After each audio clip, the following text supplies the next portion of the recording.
Hello my dear friends, and welcome back to another Star Wars news update. The Andor series drops in just over a month's time, and by now you're probably aware just how excited I am for this one. This is the show that's going to make the galaxy feel big again, the one series that's going to feel the most Star Wars-y, with the scale, the wonderment and magic that's arguably been lacking at times in recent projects. Not only is the series filmed on location without relying on the volume, but the intricacies of the political landscape leading up to Rogue One and the original trilogy is going to be amazing to see in live action.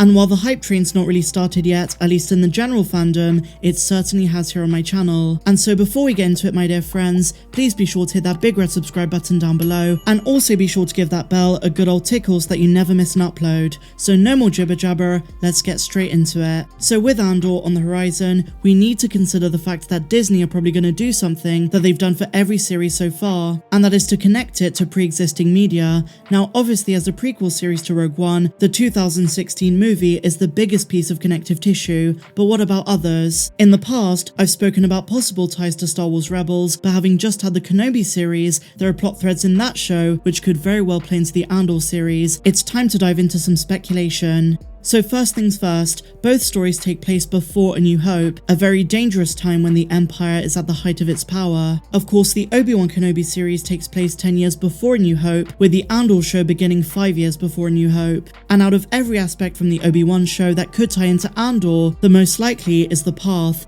As we saw in Kenobi, the Path is a group that helps Jedi and Force sensitives and protects them from the Empire. While originally under Tala Durith, the Path was meant to be an underground network, they became a full-on rebel cell when they directly attacked the Empire in episodes 4 and 5 of Kenobi. The Path has other connections to the early rebellion as well. They used the same model of T-47 airspeeders that the Rebel Alliance would eventually convert into snowspeeders and use them against the Empire during the Battle of Hoth. Through early acts of rebellion, as we saw in the Kenobi series, the Path is now known to the Empire and by Darth Vader himself. So how does this connect to Andor? Well, the Andor series takes place 5 years after the events of Kenobi, and considering the series is going to focus on the early Rebel Alliance, Mon Mothma, probably Bail Organa, and so on, a rebel cell like the Path seems like a natural fit for this kind of series. They would make for an invaluable addition to the Rebel Alliance, as a group that's already successfully attacked and escaped the Empire. Knowing the role they played in saving Leia and defying the Empire, Bail Organa would see the value in making the Path a part of the Rebels, which he would pass on to Mon Mothma. Not only this, but one character's backstory seems to hint at a connection to Andor,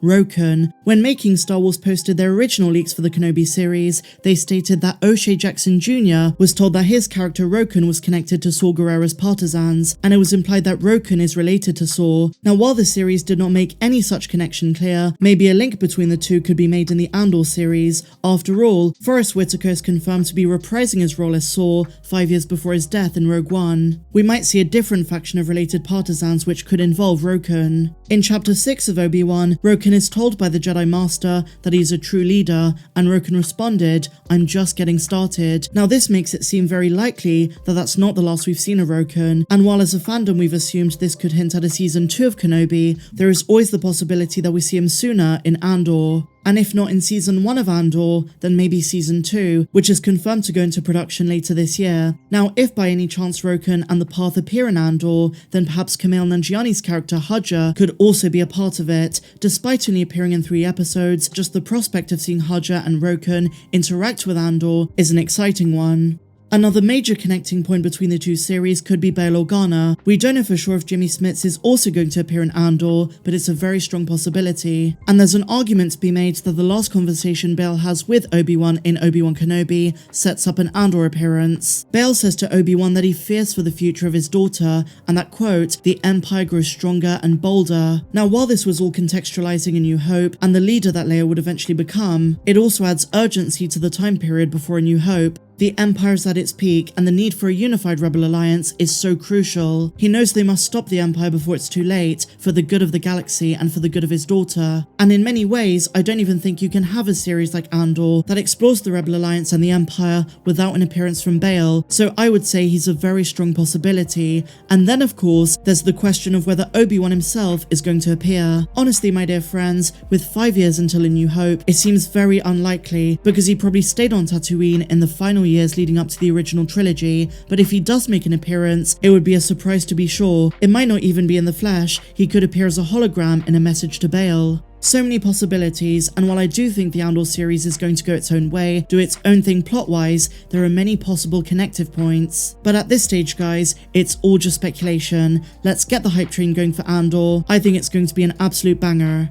So now, my dear Mandalorians, yet another update for Taika Waititi's movie. We've had a lot of news for this project in recent weeks, and it's mostly just been Taika saying he's taking his time with it. Well, now, the director's come out and said there's a possibility it might not even happen. Now, this should not come as a surprise to anyone, given how Lucasfilm have pulled several planned projects in recent years, or put them on indefinite delays due to creative differences. Let's see what Taika said. In a new interview with the New York Times, he said, quote, "I'm trying to write the Star Wars idea at the moment. I've got to see how that goes, because once I submit it, that might determine when it gets made, or if it gets made even." Since the initial announcement of his project in 2020, rumours have swirled around the project, and Waititi has shared many of his Star Wars ideas with the public. With all of the hype surrounding the future of Star Wars films, it might come to some as a shock to learn the movie's not even been officially greenlit. Now, there is hope though, because Waititi has become the go-to creator for Disney in the last few years, both in front of and behind the camera. Not only has he been involved in The Mandalorian, but in the MCU, he helmed 2017's hugely successful Thor Ragnarok,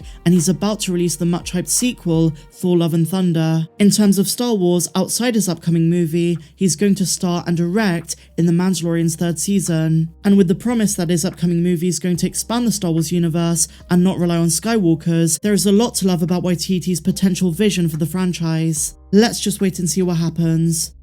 So just to return to the Andor series briefly, the first merch for the show has dropped. It's just t-shirts with the logo for now, but it begs the question of when we're gonna get the final trailer. What we got at the start of Celebration was listed as the teaser, so a final trailer is yet to come. Now, I predict it won't be until mid to late July, so just over a month out and not sooner. We know how these things go, and marketing for the shows begins pretty close to release, so probably in late July. That's when I think we're gonna get the full-length trailer. And so finally, my dear friends, I'm going to be speaking about a big reveal in the new novel, Shadow of the Sith. So if you plan to read the book and you haven't done so, then you should be warned, there are major spoilers ahead.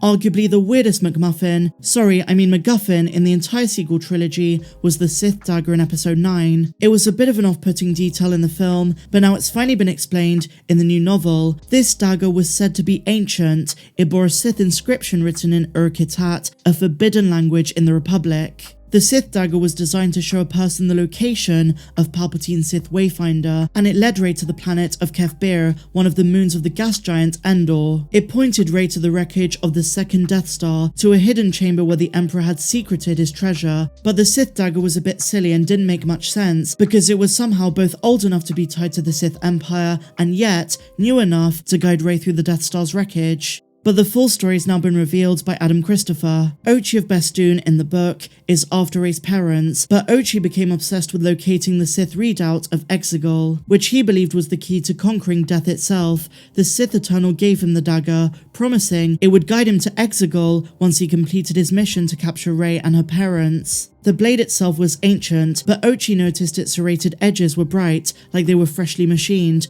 Presumably, the inscription was added as well, with the Sith Eternal planning to translate it for Ochi when he completed his mission. The Sith dagger was soaked in the dark side of the Force, hungry for blood and exerting influence on anyone who held it. Ochi made the mistake of using the Sith dagger to kill, and he became increasingly bloodlusted. When Ochi finally captured Rey's parents, the blade's influence meant he murdered them before interrogating them to find Rey. He then made the mistake of going to Pasaana, following a red herring planted by Rey's mother, and that's where Ochi meets his end. So the book kind of fills out that story. It's still a strange MacGuffin in my opinion, but at least the novel fills out the details. So there you have it, my dear friends. And with that said, that brings us to the end of today's Star Wars news update. If you enjoyed it, please be sure to give me a big fat thumbs up, subscribe if you're new, and I'll see you in the next one. May the Force be with you always. I'm Star Wars Meg. Have a good one.